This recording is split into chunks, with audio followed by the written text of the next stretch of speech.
1. Generous use of disfluencies. Real speakers use filler words to buy time while thinking. Examples. So actually, snippet, if you think about it, it's like a totally different paradigm, 2. Self-corrections and false starts.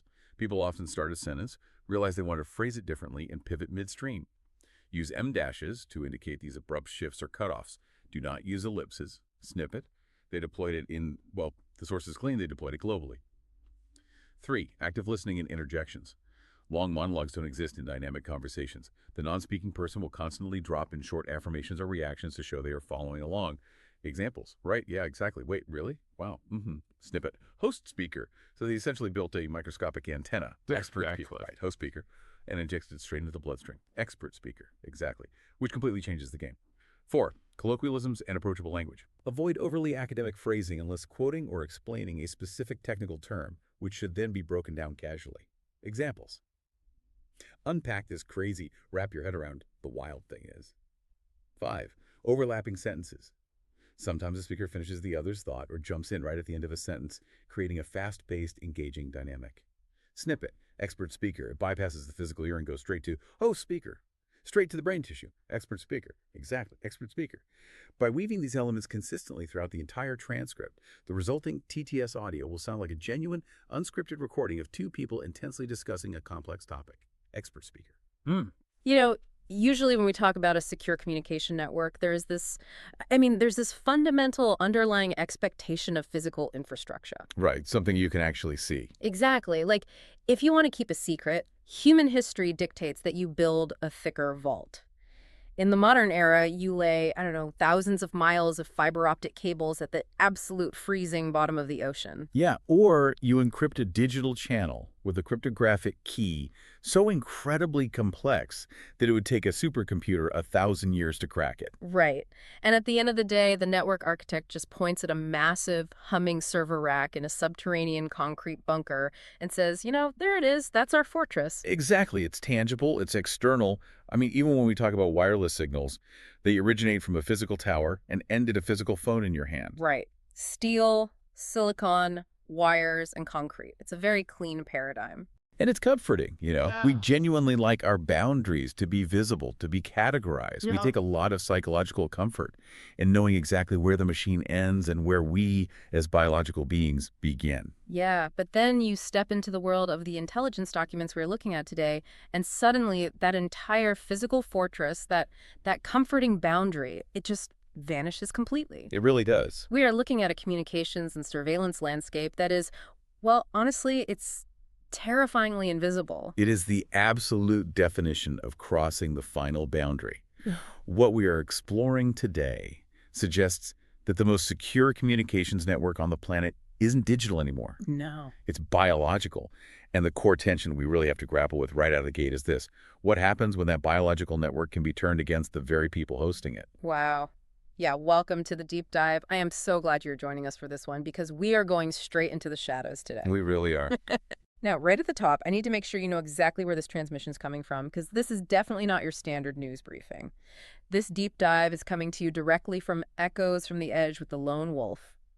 And the stack of sources we have on the table today, explosive doesn't even begin to cover it. That might actually be the understatement of the century. Seriously, we are looking at a highly detailed series of dispatches, excerpts, and investigative summaries that are entirely centered around a world exclusive from a source referred to as redacted, dated March 13th, 2026. Right, and the key figures guiding us through these documents feature a TSCM-certified investigator named Jesse Beltran, right, an intelligence analyst named Edward Zoll, and the overarching, highly urgent commentary of a figure simply known as the Lone Wolf. And the mission of our deep dive today is to really unpack these massive claims. We are looking at highly specific allegations regarding MI6, the active deployment of something called synthetic telepathy, and the creation of a human neural grid using advanced nanotechnology. Yeah, it's a lot to wrap your head around. It is. Now, before we go a single step further, I want to establish some very clear ground rules with you, the listener. The claims in these documents are highly controversial. Yeah. They touch on covert government intelligence, global health infrastructure, and deeply sensitive political and social themes. Because of the charged and heavily debated nature of these claims, our goal today is strict impartiality. Exactly. We are acting entirely as your guides. We are not here to take sides. We are not validating or endorsing the viewpoints presented in these documents, nor are we here to debunk them. Precisely. Our job is to help you understand exactly what is being alleged in these sources. We're just reading the map that Echoes from the Edge with the Lone Wolf has provided, pointing out the landmarks, and critically analyzing the underlying logic and the stated mechanisms of the arguments presented. Right. We're exploring the what, the how, and the why of the text itself. Okay, let's unpack this. We have to start with the catalyst. Or whistleblower. Exactly. The entire foundation of this March 13th, 2026 redacted bombshell rests on a whistleblower. And the sources are very specific about who this person is. We aren't talking about, a low-level desk clerk who accidentally saw a memo they weren't supposed to see. Oh, far from it. The text describes this individual as an Oxford-educated chemist. Right. This is someone with a highly sophisticated, granular understanding of materials, science, molecular structures, and human biology. But beyond the academic pedigree, this individual is described as an ex-MI6 asset who was actively deployed in some of the most volatile, high-stakes regions on Earth, specifically the Middle East and Somalia. Which immediately sets a very specific tone for the narrative, I think. If you are an intelligence asset operating deep undercover in Somalia or the Middle East, secure communication isn't just a matter of protocol. No, not at all. It is quite literally a matter of life and death. If your cover is blown or your communication is intercepted by a hostile local militia or, a rival state intelligence service, you don't just lose your job. You don't get a stern talking to by human resources. You lose your life, often brutally. And historically, traditional espionage has relied on external tools to manage that incredible risk. The sources mention traditional drop boxes or digital channels. Right, the classic spy stuff. Exactly. Think about the classic spycraft we were all familiar with from history books or movies. A physical dead drop in a park where an agent leaves a USB drive taped under a bench, a burner phone loaded with an encrypted messaging app, or an earpiece receiving a heavily scrambled radio frequency. Right, but all of those things have a fatal flaw, don't they? I mean, they are objects. Yes. They are physical things that exist in the physical world. They can be found. A Dropbox can be staked out by counterintelligence. A phone, no matter how sophisticated, can be confiscated during a search and eventually hacked. Absolutely. And a radio frequency, no matter how heavily encrypted or frequency hopping it is, can be detected by counterintelligence teams sweeping an area for rogue signals. Precisely. The mere presence of a signal, even if the enemy can't read the message, tells them that a spy is operating in their territory. And that is the vulnerability that the sources claim intelligence agencies have now bypassed entirely. Wow. Jesse Beltran, the TSCM certified investigator, which, for context, TSCM stands for Technical Surveillance Countermeasures, essentially a highly specialized bug-sweeping and electronic espionage expert. Right, the guys who find the hidden mics. Exactly. Beltran claims that this MI6 whistleblower reached out to him after a prior nanotech drop went viral. And the central revelation of this whistleblower, the thing that triggered his lawsuit against British intelligence, is the operational reality of synthetic telepathy. Synthetic telepathy. I mean, it sounds like upgrading from a burner phone to a telepathic walkie-talkie hardwired directly into the skull. It really does. The sources explicitly state that MI6 assets and agents are instructed by their superiors to use this technology and that they receive mind-to-mind orders. But I have to stop and ask about the mechanics of this because it sounds like science fiction. How does a human brain even process a signal from a superior? Does it sound like a voice, like someone standing next to you? Or does it feel like an original thought bubbling up from your own subconscious? What's fascinating here is the neurological implication of the term synthetic telepathy and how the source is differentiated from normal hearing. Okay, break that down for us. If we look at traditional communication, it relies on acoustic physics. Sound waves travel through the air. They hit your eardrum. The eardrum vibrates the tiny bones in your middle ear, which stimulates the cochlea, sending an electrical signal up the auditory nerve to your brain. And then your brain translates that as sound. Exactly. Right, it's a mechanical process that starts outside the bottle. Exactly. But synthetic telepathy, according to the framework provided by Zoll and Beltran, bypasses the sensory organs entirely. It completely skips the ear. Wait, really? Skips the ear completely? Yes. It implies a direct, electromagnetically induced interface with the auditory or cognitive processing centers of the brain itself. So it's not a tiny speaker hidden deep inside the ear canal.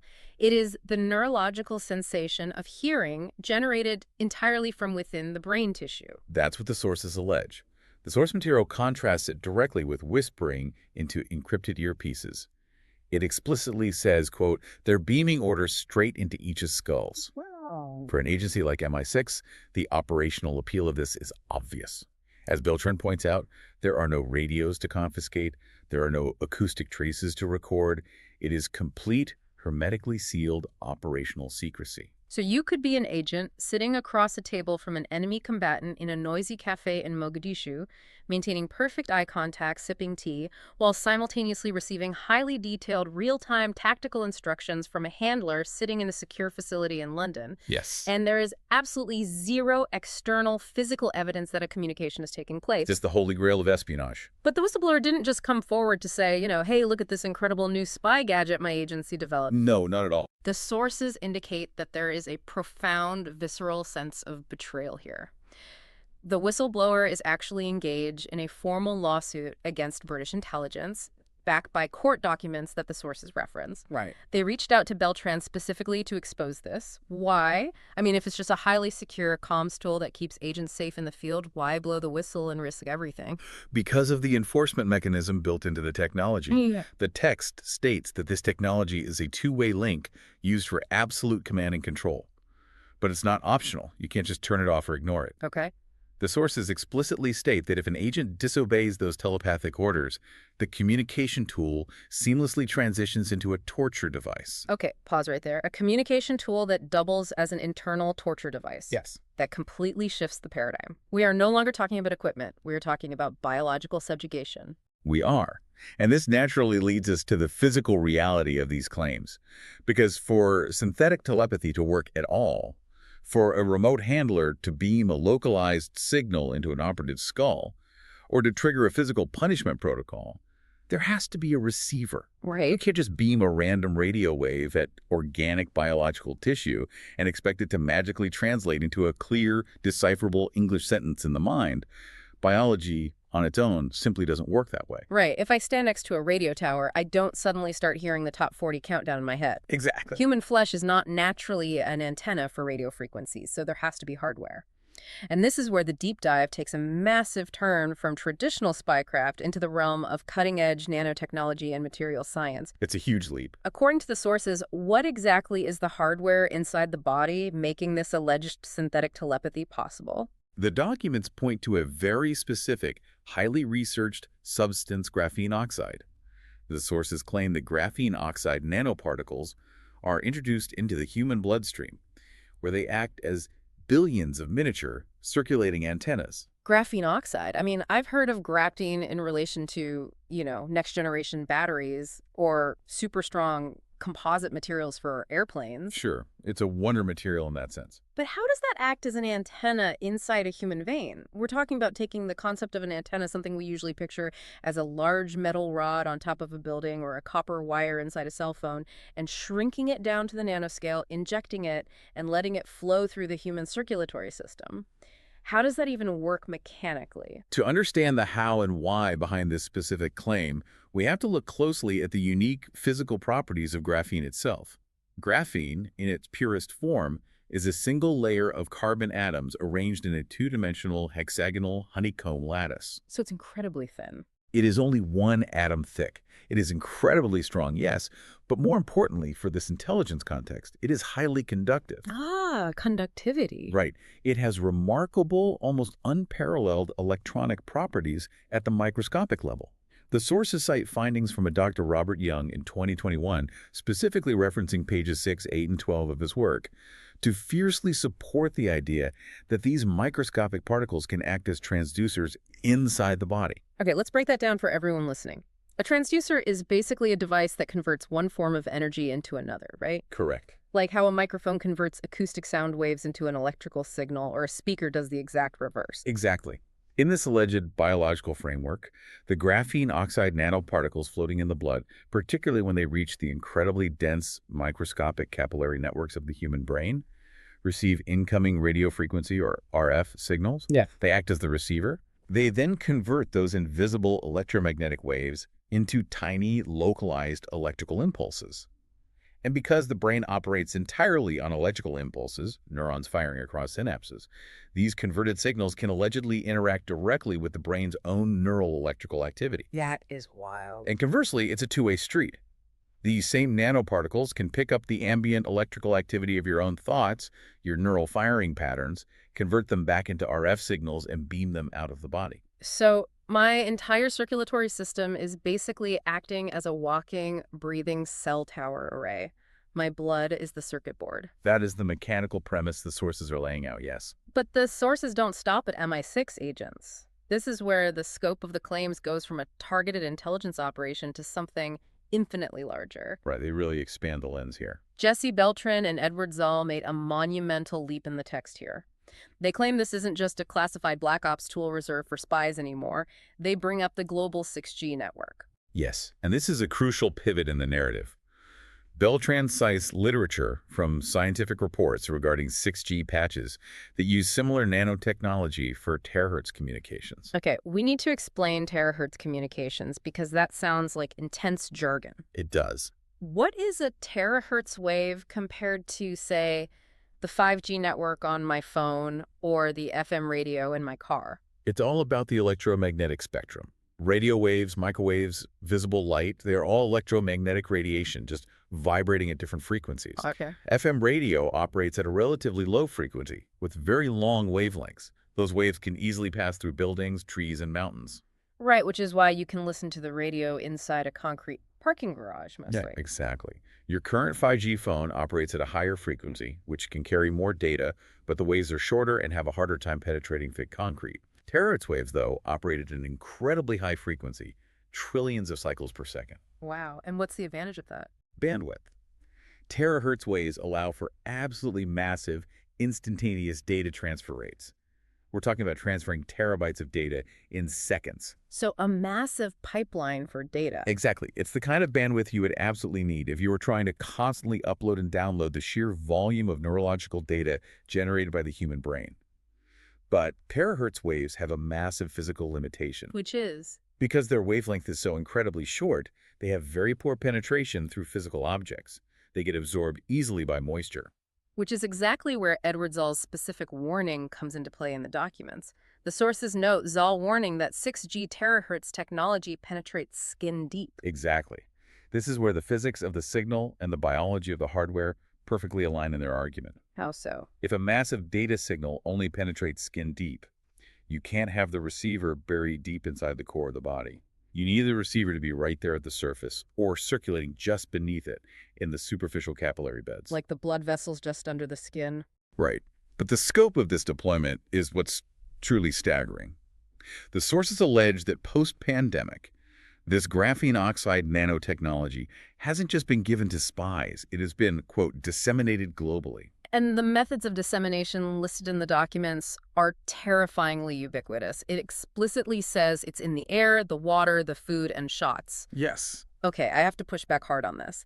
I understand the theoretical physics of graphene acting as an antenna, but logistics is a completely different beast. It is a massive scale. If the sources claim this nanotech is in the air, water, and food, how does a localized, highly compartmentalized, top-secret MI6 spy tool suddenly become a global infrastructure without anyone noticing? Right. I mean, we have municipal water testing facilities in every city. We have university labs analyzing air quality constantly. We have millions of independent graduate students with access to mass spectrometers.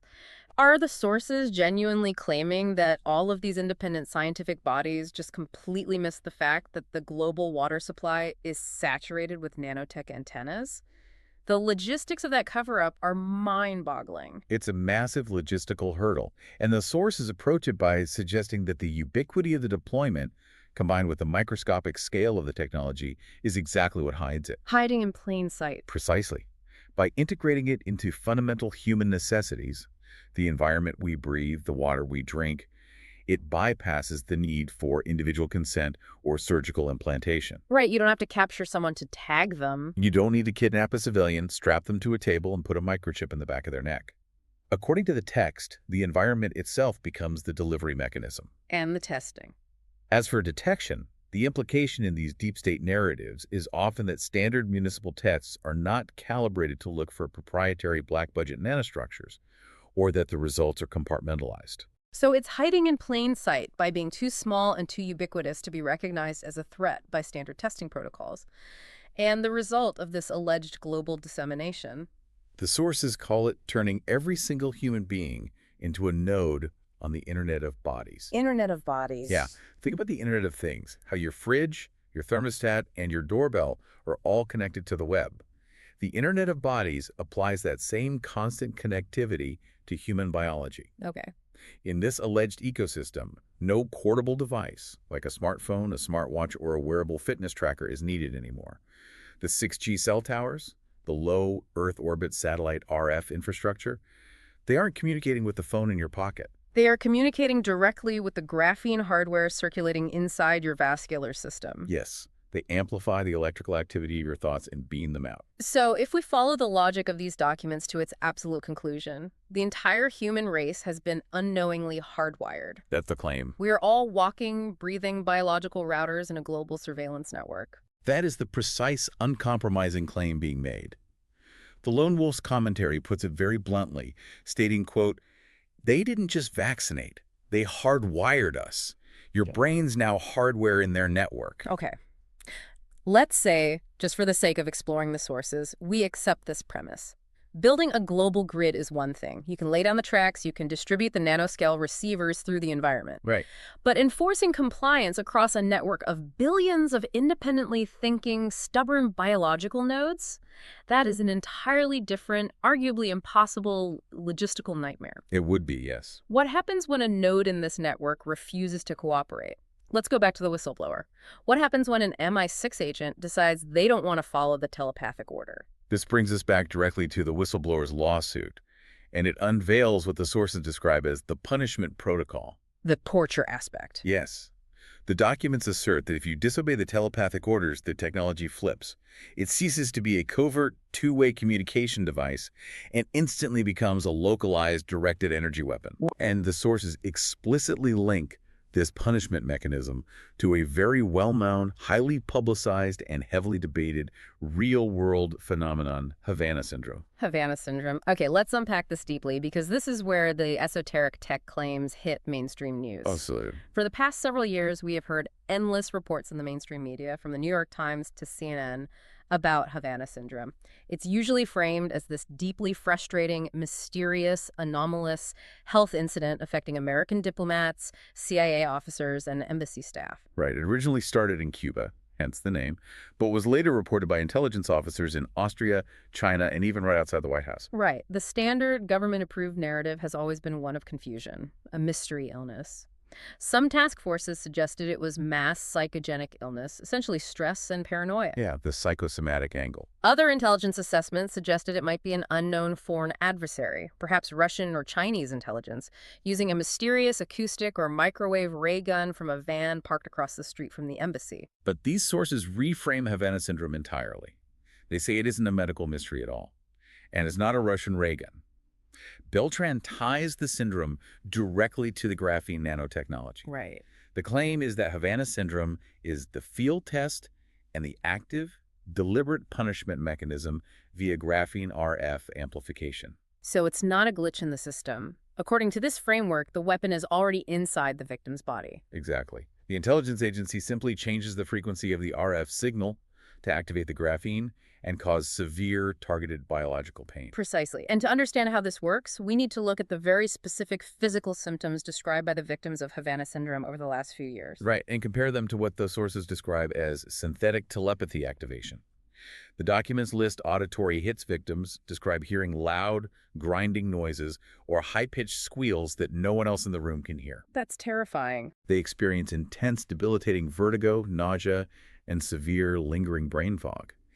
The MI6 whistleblower themselves claim to have experienced this exact sequence of symptoms as a direct physical punishment after refusing a set of orders. The text actually uses the phrase weaponized mind rape leading to severe PTSD. It does. It's an incredibly brutal, visceral description. It implies a total, inescapable violation of the inner sanctum of the self. I made this analogy earlier, but it really feels like a DDoS attack, a distributed denial of service attack where hackers overwhelm a server with traffic until it crashes, but launched directly on the human nervous system. That's a very apt comparison. Your brain is suddenly overwhelmed by localized, directed electromagnetic energy that you cannot physically run away from because the antennas receiving the attack are literally flowing in your blood. You can't hide in a bunker from a weapon that is inside you. And if we connect this localized punishment protocol to the bigger picture the sources are drawing regarding the 6G global grid, the scope of the victims expands dramatically. Right, it's not just spies anymore. Exactly. It's not just spies sitting in embassies in Havana or Vienna. Edward Zoll points out that this technology now affects diplomats, the CIA, the FBI, and civilians worldwide. The text explicitly, chillingly states, quote, "No continent spared." And they bring in some very specific, highly documented, corroborating pieces of evidence from the public record to support the idea that this is a recognized ongoing crisis within the government, even if the root cause is being actively covered up. Yes. The sources mention the May 2024 testimony of retired Colonel Greg Egging. This is a very grounding data point in their argument. Colonel Egging testified before lawmakers about the U.S. government actively losing top-tier intelligence and military talent to AHI, which stands for Anomalous Health Incidents. Which, as we know, is the sterile bureaucratic term for Havana syndrome. Exactly. The implication in the sources is that the upper echelons of the government know exactly what is causing this massive drain on their top talent. They know it's the biological grid, but they are hiding behind the word anomalous to avoid admitting that the biometric infrastructure exists and is completely out of control. But they don't just point to government officials and elite spies losing their careers. They point to terrifying domestic tragedies. The text brings up Aaron Alexis, the shooter responsible for the tragic Washington Navy Yard shooting. Yes, this is perhaps one of the most critical and controversial data points in their entire argument. Aaron Alexis inscribed the letters ELF on the receiver of his rifle before the shooting. And ELF stands for extremely low frequency, right? Yes, extremely low frequency. He had a highly documented history, leading up to the tragedy, of claiming to police and doctors that he was being targeted. He claimed he was hearing voices penetrating the walls of his hotel room and that he was being constantly assaulted by low-frequency electromagnetic waves. And mainstream reports and medical professionals largely attributed this to a tragic, rapid onset of severe schizophrenia and paranoia. Right. But the sources are suggesting that his paranoia was, in fact, an objective reality, that he wasn't schizophrenic. He was an unwitting civilian victim of this directed energy weapon, experiencing the auditory hits, the voices, and the psychological torture of synthetic telepathy. Which makes me ask a massive logical question. Go for it. If this tech was originally meant for elite spies, for keeping MI6 operatives and CIA assets in line, why are the sources claiming civilians, worldwide people like Aaron Alexis, or just regular folks living in the suburbs on every continent, are experiencing these hits? What possible motive is there to target a random civilian? This raises a fundamental question about the nature and control of the network itself. If the grid is truly global, indiscriminately disseminated through the air, water, and food supply, as Beltran claims, then the Internet of Bodies is entirely passive. Passive? Yes, it doesn't differentiate between a highly trained intelligence asset carrying state secrets and a civilian working at a grocery store. Everyone is biologically equipped as a node. Oh, wow. The Lone Wolf's commentary hits this head-on, stating, quote, "If it hits spies and shooters, it's hitting regular folks too. The infrastructure is ubiquitous. Once the grid is live, anyone can be targeted, either as an experiment, a mistake, or as part of a broader psychological operation." Which is exactly why the sources are championing immediate aggressive political action. They specifically mention Representative Anna Paulina Luna's ongoing push for declassification hearings regarding non-consensual experiments. They are demanding that the government's convenient cover-up of these anomalous incidents ends right now. Because according to this narrative, it's not a cover-up of a few injured spies. It's a cover-up of a massive, globally deployed, non-consensual biometric grid that affects every citizen. And this transition from a localized espionage tool to a global civilian targeting biological grid is not accidental or a case of mission creep, according to the sources. No, they argue that total ubiquitous control has always been the endgame. To understand why a government or an intelligence coalition would want to spend trillions of dollars and decades of research to create a global network of biological nodes, the sources argue we have to look backward. We can't just look at 6G. We have to look at the historical blueprint of intelligence operations.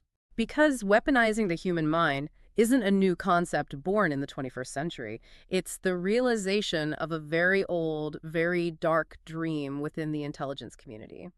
The documents draw a direct, unbroken, thoroughly documented line from the mid-20th century right up to the modern 6G grid. Specifically, Edward Zoll connects the current nanotechnology to the foundational goals of historical CIA programs like MKUltra and Project Artichoke. For you listening, if you weren't familiar with those programs, we need to stress that MKUltra and Project Artichoke were absolutely real. Yes, they are a matter of congressional public record. They were deeply controversial, highly illegal CIA operations initiated in the early 1950s at the height of the Cold War. They involved extensive, covert, and entirely non-consensual experimentation on human subjects across the United States and Canada. The CIA, often using universities and hospitals as fronts, dosed unwitting citizens with massive amounts of LSD, utilized brutal sensory deprivation, extreme electroshock therapy, and severe psychological torture. And what was the ultimate stated goal of those mid-century experiments? Why were they torturing people? The sources state it clearly, and history backs it up. The primary goals of Artichoke and MKUltra were understanding how to erase existing human memories, how to imprint new synthetic memories, and ultimately how to create perfectly programmable human slaves. Programmable human slaves. Right. The CIA wanted to see if they could completely shatter an individual's core personality, wipe the slate clean, and rebuild them to follow complex, highly illegal orders without question and without any conscious memory of doing so. It is quite literally the plot of the classic thriller, The Manchurian Candidate. Exactly. The dream of the intelligence apparatus was to create an assassin or a spy who doesn't even know they are an assassin. They live a completely normal life until a handler says a specific trigger word or plays a specific sequence of numbers over a phone line, and they activate, complete the mission, and return to normal with zero memory of the event. But as terrifying as that sounds, those old 1950s programs were incredibly messy. Pumping someone full of LSD is highly unpredictable. Hypnosis is unreliable and requires a willing, susceptible subject. The methods were brutal, but they were ultimately clunky and prone to failure. Exactly. They were analog tools trying to hack a biological system. The text argues that the ambition of MKUltra never died. The program simply evolved into the digital and nanotechnological age. So they just upgraded the tech. Right. What Edward Zoll is urgently saying is that the graphene grid, the 6G infrastructure, and synthetic telepathy represent the final, perfected technological fulfillment of Project Artichoke's nightmare goals. The old methods were messy, chemical, and psychological. The new methods are incredibly precise, nanotechnological, and electromagnetic. It's Manchurian Candidate 2.0. It's a massive, invisible, over-the-air software update to old Black Ops, moving from the wild unpredictability of hallucinatory drugs in a basement lab to the surgical precision of a seamless RF signal beamed from a satellite to a localized capillary bed. And the sources explicitly call this the last frontier of total human domination. They were talking about a form of mind control so utterly seamless that you literally cannot tell your own real organic thoughts from the synthesized implanted ones. We really need to pause and think about the profound, world-shattering philosophical implications of that specific claim. The sources describe this network as creating synthetic biology in human form. For all of human history, no matter how terribly oppressed a person might be physically, no matter what tyrant ruled over them or what physical chains bound them, the inner sanctum of the mind was undeniably private. Your thoughts, your fears, your prayers, your internal monologue, those were yours and yours alone. Right. You could be locked in a solitary confinement cell for a decade, utterly stripped of all physical liberty, but you could still think freely. You still owned the space behind your eye. But if this technology exists, as described by the whistleblower and Zoll, that final sacred sanctuary is permanently breached. The text quotes Beltran stating that the ultimate unvarnished goal here is, quote, complete slavery and what he terms communism in the mind. Communism in the mind. It's the total, inescapable democratization of biological subjugation. Yeah. When you're just talking about a surveillance state where the government reads your emails, tracks your GPS location, or watches you through a camera, we're talking about a state that has real-time, read and write access to the neuroelectrical generation of your very thoughts. And the sources go even further into how this could be utilized on a massive macro societal scale. Zoll warns that this technology is actively being prepared to manipulate global ideology or religion. They specifically, terrifyingly mention the ability to voice God during international wars or domestic elections. The voice of God weapon. This is a concept that has floated around dissent circles for years, but this text grounds it in the graphene grid. Yeah. If you can beam pristine audio directly into someone's skull, completely bypassing their physical ears, the psychological impact is fundamentally radically different than hearing a loudspeaker on the street or a voice on a radio. Absolutely. If a voice manifests purely inside your own cognitive processing center, speaking in a tone that feels perfectly internal, telling you to vote a certain way, or that a specific demographic is evil and must be attacked, or that a certain political ideology is absolute divine truth, how many average people would have the extreme psychological fortitude and technical awareness to recognize that as an external, synthesized RF signal, rather than a genuine, profound divine revelation, or even just their own deepest, truest intuition? Which completely shatters the entire concept of human agency and jurisprudence. If a government or a rogue intelligence agency can beam the voice of God or a sudden irresistible political urge into a population during a highly contested election, does free will even exist in this framework? Think about the legal system. Our entire concept of justice is based on the guilty mind. Exactly, the intent. The idea that you chose to commit a crime. If you can't trust the origin of the voice in your own head, if your urges are synthetic, the entire concept of personal morality, legal culpability, and the democratic process just collapses overnight. The sources explicitly recognize and lean into this collapse. They warn in plain text that presidents could be Manchurian candidates. Wow. If the leaders making the decisions, the people with their fingers on the nuclear codes, the people drafting the laws, are themselves biologically equipped nodes on this grid, receiving subtle, synthetic, telepathic nudges from unnamed handlers, then the entire structure of global governance is nothing more than a highly orchestrated puppet show. And they point to other very dark, highly controversial corners of elite power to suggest this isn't just a baseless, paranoid fear. The text specifically mentions that the Epstein files hint at EMF and RF experiments on civilians. Yes. Okay, bringing Jeffrey Epstein into this, that is a massive loaded connection.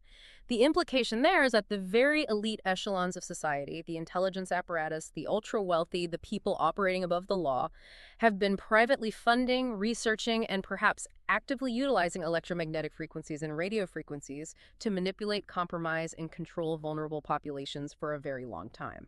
That is exactly the core argument Edward Zoll is making. The suggestion is that the 6G graphene grid is just the final, perfected global deployment mechanism of technology that the elite have been playing with in the shadows for decades. It's the logical, terrifying evolution from localized, experimental manipulation of a few victims to a ubiquitous, inescapable global infrastructure.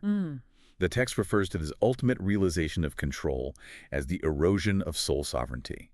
Your thoughts, the very essence of your consciousness, are no longer sacred. Soul sovereignty. That is a massive, heavy phrase. I want to linger on that for a second. Go ahead. It elevates this entire deep dive from a conversation about standard civil liberties, like the right to digital privacy or the freedom of speech or the Fourth Amendment, to an absolute existential crisis about what it fundamentally means to be a human being with a soul.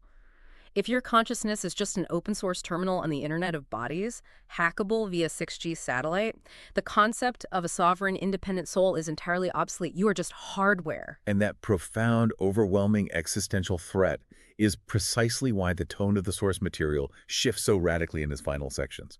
They don't just present this insurmountable dystopian nightmare, drop the mic and leave you to despair. Right. The documents end with a fierce, aggressive, almost desperate call to arms from the overarching figure known as the Lone Wolf. So what does this all mean? Let's recap the board. We have this Oxford-educated MI6 whistleblower risking their life to expose the tech. We have the highly specific scientific claims of graphene oxide nanoparticles acting as biological transducers. That's right. We have the alleged punishment protocol reframing the global Havana syndrome crisis. And we have the historical context linking this directly to the darkest days of the CIA's MKUltra mind control experiments. It's a devastating, comprehensive picture. It is. What is the lone wolf telling the reader, the average citizen, to actually do about it? The Lone Wolf's commentary is fascinating to analyze from a sociological and tactical perspective because it operates as a highly aggressive psychological mobilization tactic. Okay. The very first thing the Lone Wolf insists upon is grounding the incredibly bizarre threat in immediate, undeniable reality. The text opens with, quote, "Listen up, Pack, this ain't some tinfoil fever dream." They are actively fighting the natural human instinct to completely dismiss this as too crazy, too sci-fi to be true. Exactly. When presented with the idea of a global, invisible, telepathic nanotech grid, the human brain's immediate defense mechanism is sheer denial. It's too big to process. Right. The Lone Wolf forces the reader to look at the concrete, verifiable elements. The specific date of the March 13th, 2026 redacted exclusive, the verifiable TSCM credentials of Jesse Beltran, the active formal lawsuit filed by the whistleblower. They are deliberately anchoring the unimaginable sci-fi claims in dry legal and journalistic reality. And they emphasize that this is not a rogue operation by a few bad actors. The sources explicitly state that this is a fully coordinated multinational deployment. The Five Eyes nations, right? Yes, the text claims that all Five Eyes nations, the massive intelligence alliance between the US, UK, Canada, Australia, and New Zealand, are, quote, all in. Which means there is literally no physical safe haven. You can't just pack your bags, move to a cabin in Canada or the outback of Australia to escape the grid, because the primary intelligence sharing alliance that stands the globe is allegedly running the entire infrastructure. Exactly. So if there is nowhere to physically run, what is the actual demand for action? The primary immediate demand is radical exposure. The directive is to share the truths, expose the patents and lawsuits, demand declassification hearings. Right. The Lone Wolf and Beltran are directly pointing to the whistleblower's active lawsuit against British intelligence as the glowing breadcrumb trail.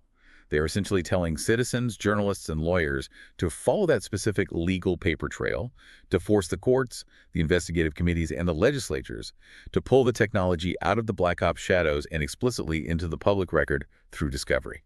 Declassify or die in silence. That's the stark ultimatum presented in the text. They want people to hit the streets, flood the social media feeds, and relentlessly pressure their elected representatives. They want the public to leverage the legal and democratic system against the intelligence apparatus before the apparatus fully hardwires the public's minds. But the text also mentions a highly specific physical response. It says detox if you can. That directive points directly back to the biological hardware we discussed earlier, the graphene oxide nanoparticles. Okay. If the entire control grid absolutely relies on these physical nanoscale antennas circulating in the bloodstream, detoxing implies finding medical, chemical, or holistic ways to bind to and purge those conductive elements from the body. So basically flushing the system. Right. If you flush the graphene, you physically disconnect the internal antenna. But the text immediately follows that suggestion with, quote, "but fight first." And what's the implication there? The profound implication is that individual biological purity, trying to clean your own blood while living in the woods, isn't enough.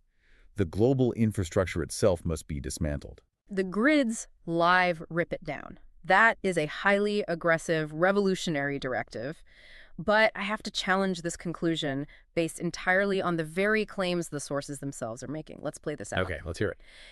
If the grid is already fully live, if it is globally widespread, if the nanoparticles are completely saturated in the air, the municipal water, and the agricultural food supply, and if it's deeply integrated with the 6G cell towers and low Earth orbit satellite infrastructure, is ripping it down even technologically or societally possible without completely collapsing modern human civilization? A very fair point. We rely on those exact same towers, satellites, and frequencies for global banking commerce, for life-saving emergency medical services, for aviation, and for the entire modern internet. You're hitting on the core dilemma. This raises an incredibly important question. And it highlights the ultimate devastating paradox embedded in the lone wolf's call to arms. Nice. If the intelligence agencies have truly woven the invisible mechanism of ultimate human subjugation into the very fabric of the communication technology that sustains modern 21st century civilization, then dismantling the mind control grid might literally require dismantling the modern world itself. Returning to the Dark Ages to save our souls. Essentially, yes. The Thorses don't offer a clean, surgical, easy solution. They offer a desperate, raw plea for resistance against an invisible, ubiquitous threat. Beltran and Zal say, quote, "We must fight now. It's more important than any border." The battle lines aren't drawn on a physical map anymore. They aren't fighting over territory or resources. The lines are drawn directly across the frontal lobe of every single human being on Earth. And that leads to the ultimate haunting warning from the lone wolf, which is perhaps the most chilling, resonant line in the entire stack of documents we reviewed today. They say, quote, "If we sleep, the future ain't coming. It's already hijacked your mind." They are explicitly saying that the apocalypse isn't a nuclear bomb going off on the horizon in 10 years. The apocalypse was a silent, invisible software update to human biology that already happened while we were looking at our phones. Wow. Okay, we have covered an absolutely immense amount of ground today. From an Oxford-educated MI6 whistleblower breaking their silence and risking their life to expose synthetic telepathy, to the deep, microscopic science of graphene oxide acting as an internal biological antenna, converting terahertz waves into neurological impulses. It's a lot to process. We explored how these specific sources completely reframe the ongoing global Havana syndrome crisis from a bizarre medical mystery into a terrifying active punishment protocol. We traced the dark, documented historical lineage of these exact ideas back to MKUltra, Project Artichoke, and the CIA's mid-century obsession with creating programmable human slaves. And finally, we unpack the lone wolf's desperate, paradoxical call to expose and dismantle the 6G grid before the very concept of soul sovereignty and human free will is permanently erased. For you listening, I want to bring this right back to where we started, when we were talking about physical vaults and clear boundaries. According to these highly explosive sources, this isn't some distant, glamorous spy game playing out in the foggy shadows of London or the dusty deserts of Somalia. No, not at all. The documents claim the battlefield is the water you drink from your tap, the air you breathe in your home, and the absolute privacy of the thoughts inside your own head. We want to remind you once more that this exhaustive deep dive into the shadows was brought to you by Echoes from the Edge with the Lone Wolf. We have mapped out the claims, the biological and physical mechanisms, and the utterly terrifying philosophical implications presented in these specific documents. We've shown you the architecture of the alleged biological network. But the ultimate interpretation of this map is up to you. We started this deep dive by talking about secure communications. We talked about massive vaults of steel, about miles of fiber optic cables, about boundaries that are clean, physical, and visible. We like knowing where the machine ends and where we begin. It makes us feel safe. But if the claims laid out in these redacted exclusives are true, if the human mind truly is the last physical frontier, and the technology now actively exists across its borders seamlessly, without a single wire, without a surgical scar or visible trace, in a modern world totally flooded by invisible signals bouncing from satellites to cell towers to your bloodstream, how will you ever truly know if your next brilliant moment of inspiration, your next sudden urge of anger, or your next deeply held political belief is actually yours?